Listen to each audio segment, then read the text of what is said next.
Hi, this is the Science Chef. In the last tutorial, we looked at how to derive Kc and Kp and how to use your mole fractions to calculate your partial pressure, which we now use in determining your equilibrium constant of pressure, otherwise called Kp. So in this video, we'll be looking at the relationship between Kp and Kc. So endeavor to watch this video to the end if you want to know how or what the relationship between the equilibrium constant of pressure and equilibrium constant of concentration is and how it works.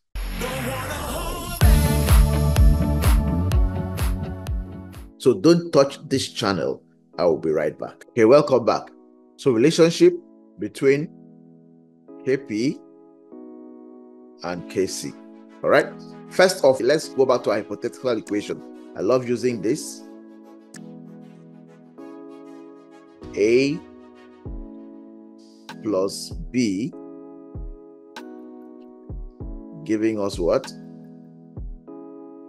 C plus D. Now, assuming all of them are gases anyway, right?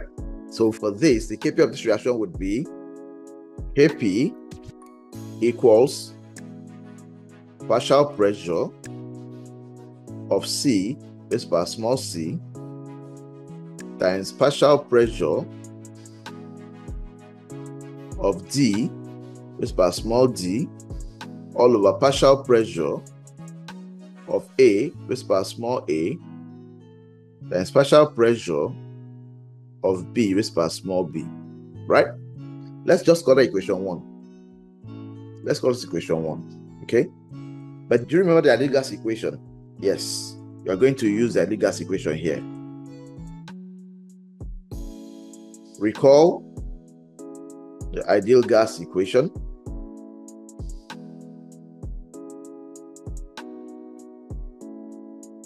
Which says what? PV equals to what? nRT, right? For that equation 2. So if we play around with this equation and we try to divide both sides by what? V. What will happen? Divide by V, and this divided by what? V, right? So this will cancel out this. I will have what? We have P equals to what? nRT over V. Is it not? Good. Let's call that equation what? 3. All right. So this can be rearranged to be what? P is equals to what? N over V, right? Times what? RT. Is it not? It's the same thing. That's mathematics, right? Good. But you know that N over V is what? Concentration. That's number of molecules or number of moles per volume is what? Concentration. So it means that P here equals to what? C times what? RT. So that gives us what? Equation what? 4. Right? So pressure is equal to concentration times what? RT. Where R is what? The molar gas constant, and T is the temperature in what? Kelvin. P is pressure. Is it not? Fine. So let's go to our first equation. This is our first equation. Can you see? Kp equals to what? P partial pressure of C times partial pressure of D over partial pressure of A times partial pressure of what? B. So we are going to now use this equation 4 to determine the partial pressure of each of those what? Gases, right? So this implies that PA will be equal to what? Concentration of A times what? RT. Is it not? And PB will be equal to what? Concentration of B times RT. Similarly, PC will be equal to what? Partial pressure of C will be equal to what? Concentration of C times what? RT. While what?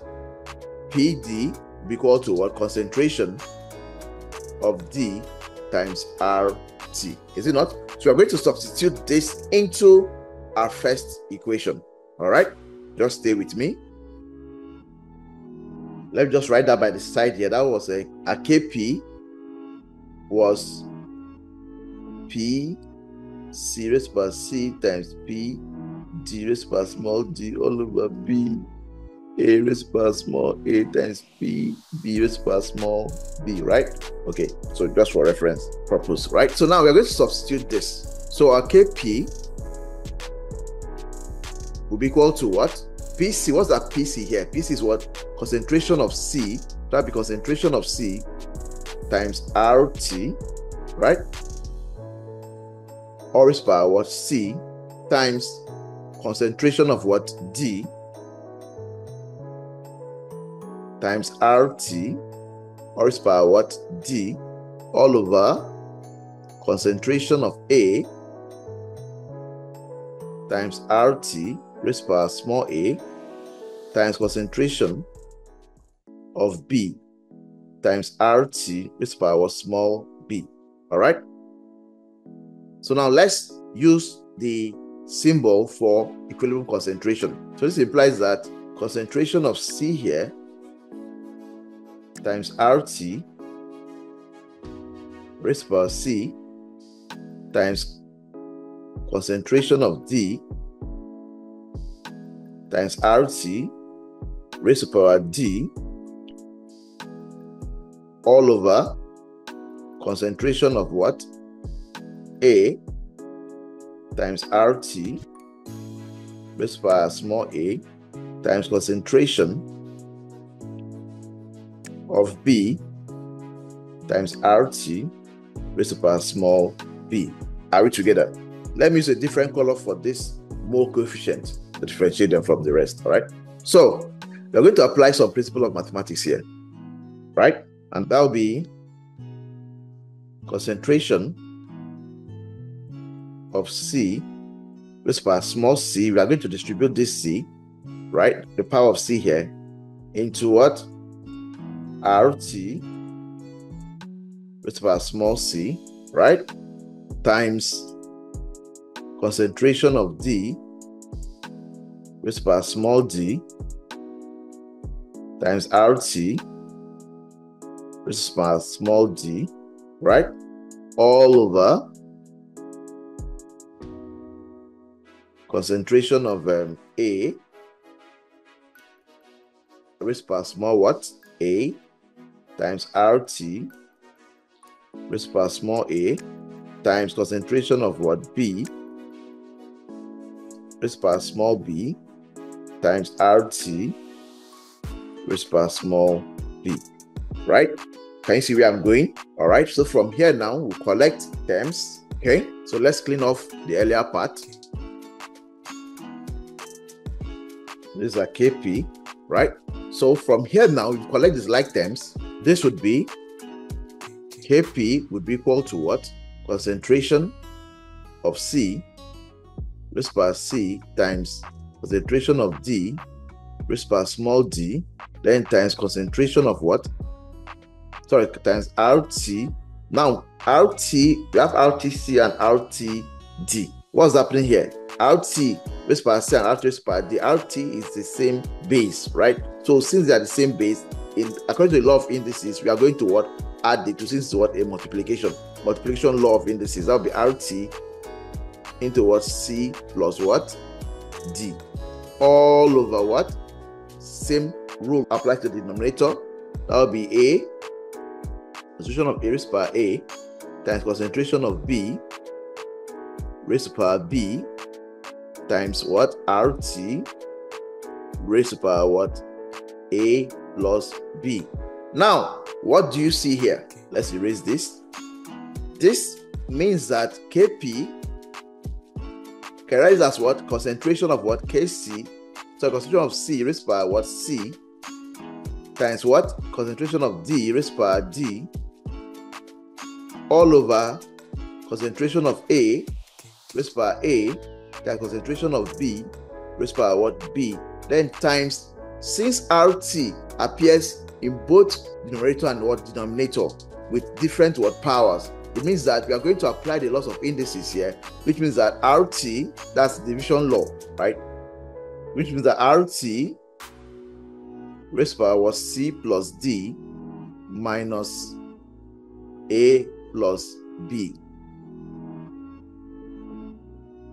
But remember, from hypothetical equation, A plus B and C plus D are the number of moles, right, of the reactants and products respectively. So it means that what we're having here is what? R to the power what? The sum of the number of moles of the product minus the sum of the number of moles of the what? Reactant, which of course is the same thing as saying what? Change in what? Number of moles, right? Good. So we can write this as what? Kp equals to what?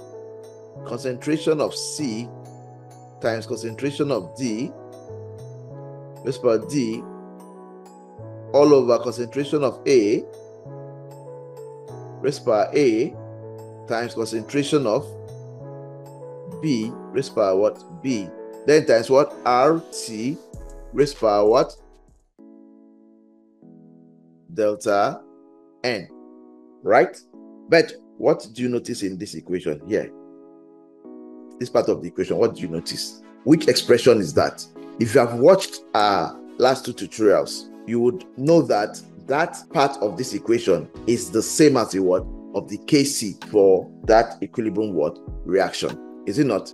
So it means that we can confidently say that Kp equals to what? Kc times what? RT all raised by what? Delta N. And this gives us a relationship between Kp and Kc of an equilibrium what? Reaction. Note that Kp is the equilibrium constant of pressure, while Kc is the equilibrium constant of concentration. R is your molar gas constant, and T is your temperature in Kelvin. And delta N there is the change in the number of moles of the gaseous products and reactants. We hope that you have been able to learn something from this tutorial. And if you have actually learned anything, kindly hit the like button, subscribe to this channel if you are yet to do so, and turn on the notification bell, because in our next video, we'll be looking at how to apply all this formula in solving questions on chemical what? Equilibrium. And I'm very sure you don't want to miss that. So until we come your way next time, I remain the Science Chef. Thank you and God bless.